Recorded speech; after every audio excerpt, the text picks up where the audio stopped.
Breaking, the world's richest man just delivered his most devastating response yet to Britain's Labour government. And what happened next has sent shockwaves through Westminster that could topple the entire political establishment. Ed Miliband told Elon Musk to get the hell out of Britain. Musk fired back with words so brutal they left government ministers speechless. This isn't just another political spat anymore. This is a complete meltdown of diplomatic relations that's reshaping the global power balance in real time. If you want to stay ahead of stories like this that change the course of history, hit that subscribe button right now because what you're about to see will expose the deepest cracks in Britain's crumbling political system. Here's what sparked the most explosive international confrontation in decades. 3 days ago at the Labour Party conference in Liverpool, Energy Secretary Ed Miliband launched the most vicious personal attack on a foreign billionaire in modern British political history. His target was crystal clear: Elon Musk, the man who owns X, Tesla, and SpaceX. The man who literally controls global communications and space exploration. Miliband's words were calculated to destroy. He accused Musk of inciting violence on British streets, calling for the overthrow of the elected government, and enabling disinformation through X. But then came the knockout punch that nobody saw coming. "Conference, we have a message for Elon Musk," Miliband declared with unmistakable venom. "Get the hell out of our politics and our country." The room erupted with applause as party delegates celebrated what they saw as a defining moment. I'm always in awe of people who can start a business, make it grow, employ people, build out. I'm genuinely in awe of it because it is such incredible skill, and you have to back yourself, and you have to, you have to deliver. And so many of us don't do, we don't have to do that in our jobs. And certainly this lot, most of them, I'm pretty much all of them, public sector, unions, and there's nothing wrong. Trade unions have done wonderful things for workers over the years, but they just haven't been accountable to anybody, and now they're accountable to the voters, and they don't like it. But what do you make of Keir Starmer? I mean, look, let's just play a couple of clips because I think it is important just to hear the words. And as you know, I'm not a big fan of long clips, so I always have a rule about how long they can be. We've kept them all under 40 seconds so we don't all doze off. But actually, you wouldn't have dozed off during this section of Keir Starmer's speech, almost an hour long in total. But this is what he had to say about Nigel Farage. We can all see these snake oil merchants on the right, on the left. But be in no doubt, conference, none of them have any interest in national renewal, because decline is good for their business. When was the last time that you heard Nigel Farage say anything positive about Britain's future? He can't. He doesn't like Britain, doesn't believe in Britain, wants you to doubt it just as much as he does. This attack on Musk followed a pattern that's becoming increasingly familiar at Labour conferences. Just hours earlier, Keir Starmer himself had launched into a blistering assault on Nigel Farage, calling him a snake oil merchant who doesn't like or believe in Britain. The Prime Minister accused Farage of pursuing the politics of grievance with racist policies, claiming that decline is good for Farage's business because he never says anything positive about Britain's future. The Labour leadership was clearly coordinating a two-pronged attack, targeting both domestic opposition and international critics in one sweeping offensive. But this wasn't just about Musk or even Farage. This was about something much bigger, much more dangerous. Miliband linked Musk directly to Nigel Farage and Reform UK, claiming they're part of a global network that wants to destroy the ties that bind our communities and our way of life. The Energy Secretary painted Musk as the mastermind behind a conspiracy to undermine British democracy itself. Miliband's exact words were chilling. "I can sum up the threat for you in 2 words. Elon. Musk. He incites violence on our streets. He calls for the overthrow of our elected government. He's an enabler of disinformation through X. He thinks he can tell us how to run Britain." The speech was clearly designed to position Labour as the defender of British sovereignty against foreign interference. But it was also a massive political gamble that could backfire spectacularly. Musk's response came within hours, and it was absolutely devastating. The billionaire didn't just defend himself. He launched a brutal counterattack that exposed the weakness at the heart of Starmer's government. Starmer is an actor with an empty head, Musk wrote on X to his 200 million followers. Others feed him the words to say. The insult was surgical in its precision. Musk wasn't just calling the prime minister stupid, he was suggesting that Starmer is a puppet, controlled by shadowy handlers who script his every word. The international implications are staggering. Here's the world's richest man, owner of the planet's most influential social media platform, openly declaring that Britain's prime minister is intellectually vacant and politically powerless. The insult reached hundreds of millions of people instantly, including world leaders, investors, and decision-makers who shape global policy. Britain's reputation as a serious political power just took a devastating hit on the world stage. But the deeper story reveals something even more explosive. This confrontation isn't really about Musk or Miliband, it's about a months-long feud between Musk and Starmer over Britain's grooming gang scandal. The wounds run deep and personal. In June, Starmer authorized a new national inquiry into the mass sexual exploitation of British girls, crimes largely linked to gangs of Pakistani men over a decade ago. Musk accused the prime minister of being deeply complicit in the mass rapes in exchange for votes. Those are fighting words that cross every line of diplomatic protocol. When the world's most powerful tech entrepreneur publicly accuses a sitting prime minister of covering up child sexual abuse for political gain, you're not dealing with standard political disagreement anymore. You're witnessing the complete breakdown of civilized discourse between two of the world's most influential figures. The timing of this explosion couldn't be worse for Starmer's government. Labour is already trailing Reform UK in multiple polls, hemorrhaging working-class voters who feel abandoned by the party's metropolitan elite leadership. Miliband's attack on Musk was supposed to rally the base and show strength against foreign interference. Instead, it's handed Musk and his millions of followers a perfect weapon to destroy Labour's credibility. Social media has become a battlefield where Britain is losing badly. Musk's empty head comment has generated millions of engagements, spawning countless memes and viral videos mocking Starmer's leadership. The hashtag #EmptyHeadStarmer is trending globally, with users sharing clips of the prime minister stumbling through interviews and appearing to read from scripts. The visual narrative dominating every screen worldwide shows a weak, confused leader who can't think for himself. The economic consequences are already mounting. American tech companies are watching this confrontation closely, wondering whether Britain is becoming hostile to innovation and free speech. When the owner of X publicly declares war on the British government, it sends a chilling message to every Silicon Valley executive considering investment in the UK. The post-Brexit economic recovery that Labour promised is being sabotaged by their own inflammatory rhetoric. Inside Westminster, the panic is spreading like wildfire. Cabinet ministers are privately questioning whether Miliband's speech was authorized by Number 10 or whether he went rogue.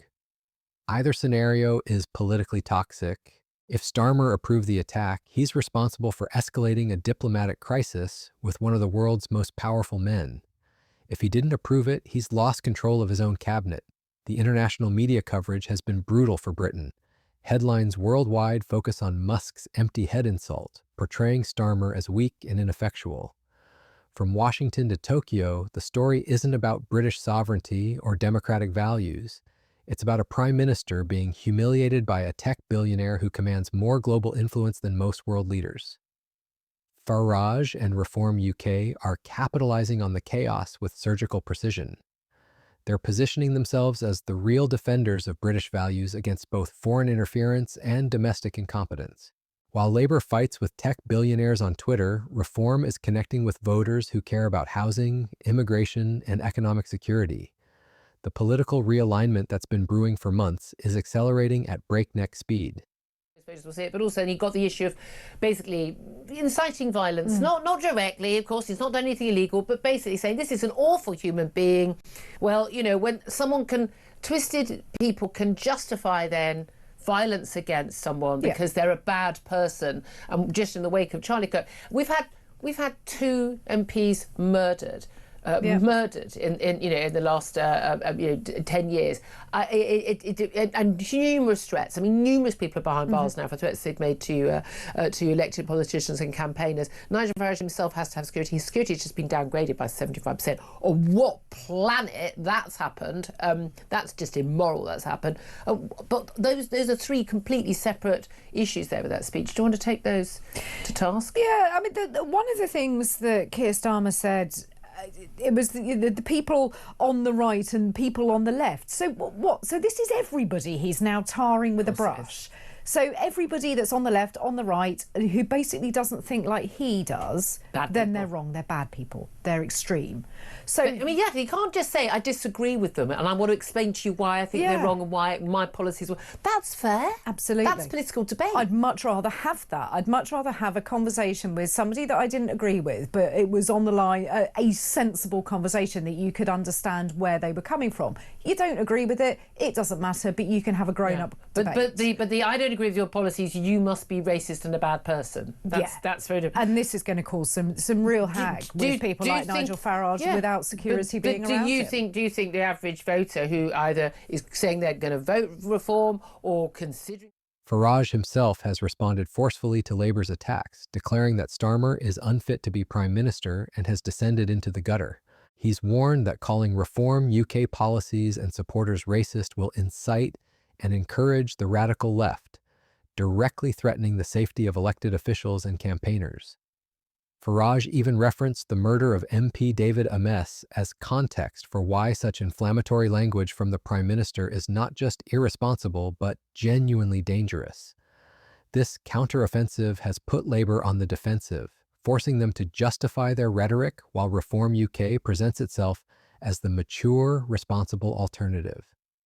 But the most dangerous aspect of this confrontation isn't political, it's constitutional. When a cabinet minister tells a foreign businessman to get the hell out of our country, what exactly does that mean? Musk isn't a diplomat who can be expelled. He's a private citizen who owns companies that employ thousands of British workers. His platforms and technologies are integral to Britain's digital infrastructure. The legal implications are staggering. Can the British government actually ban Musk from the country? Can they restrict access to X? Can they seize Tesla assets? Every option carries massive economic and diplomatic costs that would make Britain look authoritarian and unstable. Miliband's tough guy rhetoric has painted the government into a corner where they can't back down without looking weak, but they can't escalate without looking tyrannical. Musk holds all the cards in this confrontation. He can amplify any criticism of the British government to hundreds of millions of followers instantly. He can highlight every policy failure, every scandal, every moment of weakness with the click of a button. He's turned X into a weapon pointed directly at Starmer's credibility, and there's nothing the British government can do to stop him. The grooming gang scandal that triggered this feud isn't going away either. Musk's accusations of government complicity in covering up child abuse for political reasons strike at the heart of Labour's moral authority. Every time Starmer tries to change the subject, Musk can drag the conversation back to the most toxic issue in British politics. It's political warfare at the highest level. Public opinion is shifting rapidly against the government. Voters are asking why their energy secretary is picking fights with tech billionaires instead of fixing the energy crisis. Why is Labour more concerned about Twitter feuds than about the cost of living? The optics are politically devastating for a party that promised to focus on working people's priorities. The international business community is watching this drama with growing concern. Britain's reputation as a stable, business-friendly democracy is being shredded in real time. When government ministers tell successful entrepreneurs to get the hell out of the country, it sends a message that Britain is becoming hostile to wealth creation and innovation. Investment decisions worth billions of pounds are being reconsidered as this confrontation escalates. Musk's empty head comment wasn't just an insult. It was a strategic masterstroke that reframes the entire narrative. Instead of defending against accusations of foreign interference, Musk has shifted the conversation to Starmer's competence and independence. The Prime Minister now looks like a weak puppet rather than a strong defender of British sovereignty. The political damage could be irreversible. The timing coincides with multiple crises hammering Starmer's government. Economic growth is stagnating, public services are crumbling, and voter confidence is collapsing. The last thing Labor needed was a high-profile international confrontation that makes them look petty and ineffective.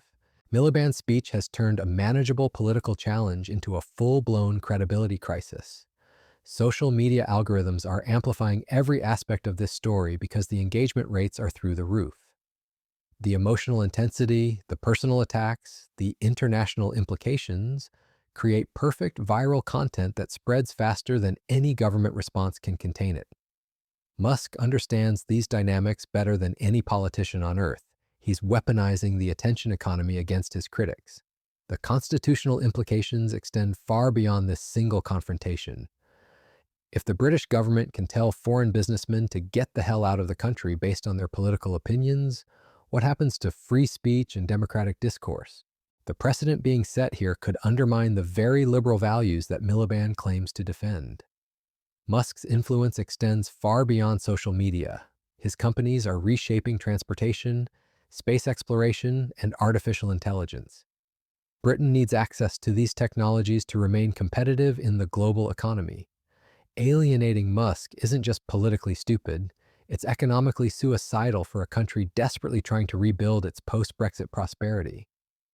The Labour Party conference was supposed to showcase unity and competence ahead of challenging elections. Instead, it's produced the most damaging political own goal in recent memory. Miliband's speech will be studied for years as an example of how political grandstanding can backfire spectacularly when it collides with global realities. This confrontation reveals the fundamental weakness of Starmer's leadership. He's trapped between a radical base that wants to fight culture wars and moderate voters who want practical solutions to real problems. The Musk feud satisfies the activists while alienating everyone else. It's a perfect symbol of Labour's broader political miscalculation. The international ramifications will outlast this government. Britain's relationship with American tech companies, its reputation for free speech, and its attractiveness as an investment destination have all been damaged by this unnecessary confrontation. Future governments will spend years repairing the diplomatic and economic fallout from Miliband's inflammatory rhetoric. Musk's response strategy is brilliant in its simplicity. Rather than engage in complex policy debates, he's reduced the entire British government to a simple, devastating narrative. Starmer is weak, scripted, and controlled by others. It's a message that resonates globally because it taps into existing perceptions of political leaders as disconnected and inauthentic. The question now isn't whether Starmer can survive this scandal. Political analysts agree that his credibility has been permanently damaged. The question is whether his government can last another year without completely falling apart. Britain is watching a prime minister self-destruct in real time, and the whole world is taking notes. This crisis will define British politics for the next decade. The collision between old-fashioned political rhetoric and new media reality has exposed the complete inadequacy of traditional governing approaches. When a single tweet from a tech billionaire can overshadow an entire government conference, the rules of political engagement have fundamentally changed. At the center of this earthquake stands a man who looks increasingly isolated, increasingly irate, and increasingly finished. Musk's warning wasn't just about free speech or business interests. It was about power and influence in the digital age. And on that battlefield, Starmer has already lost. What do you think? Has Miliband's attack on Musk backfired so badly that it could bring down the government? Is this the beginning of the end for Starmer's leadership? Drop your thoughts in the comments below. We read every single one. And if this story shocked you as much as it shocked us, share it with everyone who needs to understand what's really happening in British politics right now. The mainstream media won't tell you the full truth about this constitutional crisis, but we will.